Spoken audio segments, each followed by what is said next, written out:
record. Good morning. We are going to do our presentation over Dr. Seuss. We have myself, Lisa Whitson. We have Emberly McDonald and Marquita Bowden. And there was a lot of information that we learned about Dr. Seuss that we had no idea of before.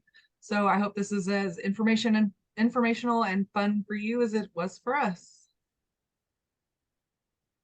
Okay, so I had the biography part about Dr. Seuss, and Dr. Seuss's real name was Theodore Seuss Geisel. He was born March 2nd, 1904 in Springfield, Massachusetts.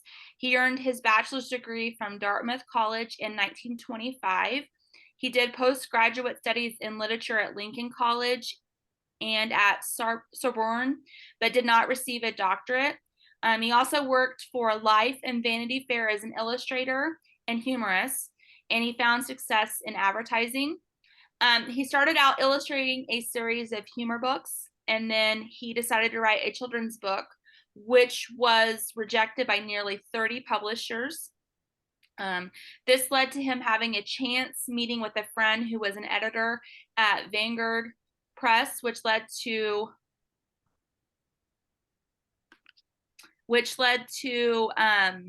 and to think that I saw it on Mulberry Street, which was finally released in 1937.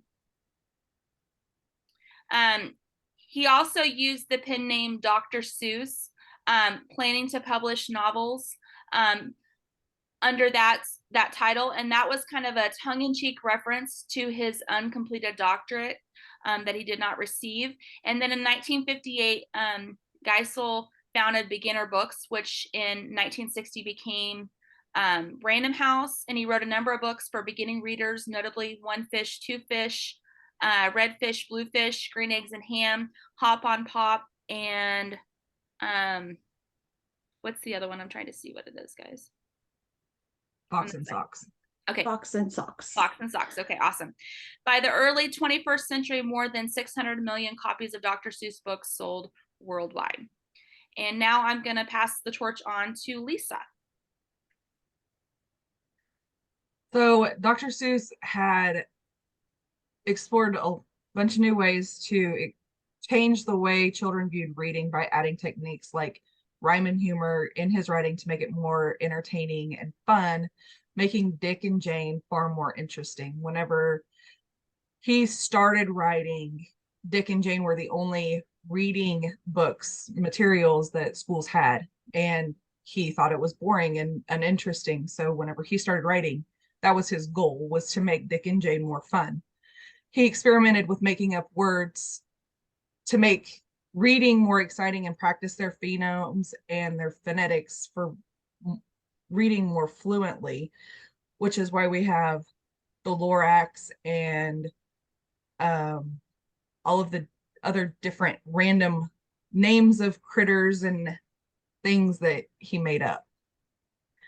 Dr. Seuss worked his way up from the Cat in the Hat in the first grade level to more complex reads like the Lorax and the Grinch, where more feelings were involved at a second and third grade level, as well as some books that he did in the fourth grade level, like Oh Say Can You Say, The 500 Hats of Bartholomew Cubbins, The King's Stilts, If I Ran the Zoo, Scrambled Egg Supper, and On Beyond Zebra.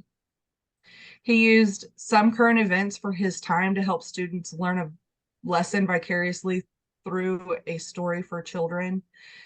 Whenever he first started writing, he did comics for World War II and things of that nature. So he was trying to expand their knowledge and teach lessons through his writing even before he started writing books. So, Emberly. Okay, so, oh, hang on. I got to move the little box. I did the awards and other information. Dr. Seuss, or Theodore Geisel, he won 3 Academy Awards. The first one was in 1946 for Best Documentary Short Subject for Hitler Lives. This one, Jack Warner is the one who actually won the Academy Award, and he wasn't, yeah, Dr. Seuss wasn't, he was slightly credited, but he wasn't like the main winner of the award. Then in 1947, he won Best Documentary Feature for Design by Death, and that was written by him and Helen Geisel. Then in 1951, he won an Oscar for the Best Animated Short Film for Gerald McBoing Boing, and that is what really brought his story to life. He won 3 Caldecott Honor Awards. The first one was in 1947 for McElligot's Pool, then in 1949 for Bartholomew and the Oobleck, and then he won one in 1950. I was just unable to figure out what exactly he had won it for. I just kept finding that he had won it. In 1971, he won the Peabody Award for the animated specials How the Grinch Stole Christmas and Horton Hears a Who. In 1977, he won an Emmy Award for Best Children's Special for Halloween is Grinch Night. And in 1982, for the Grinch's The Cat in the Hat. In 1980, he won the Laura Ingalls Wilder Award for If I Ran the Zoo. In 1984, he won the Pulitzer Prize. It was a special citation. He won it for his contribution for over nearly half a century to education and enjoyment of American children and their parents.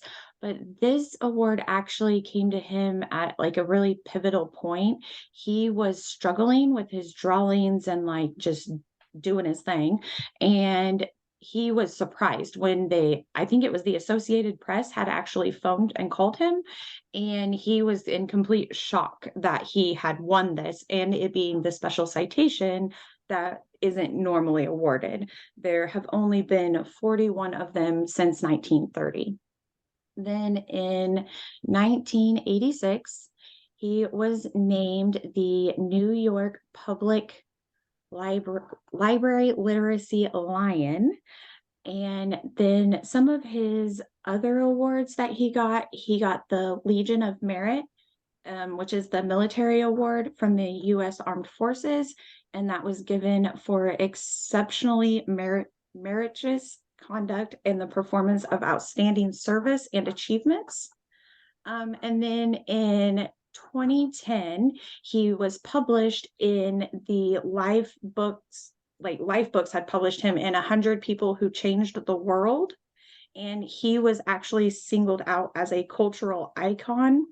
And he was listed alongside Michelangelo, Shakespeare, Beethoven, Chanel, Picasso, Elvis, like lots of famous people.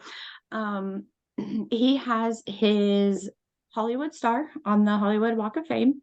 And there is also the Theodore Seuss Geisel Award that is given annually to author and illustrator of the most distinguished American book for beginning readers published in English in the United States during the preceding year.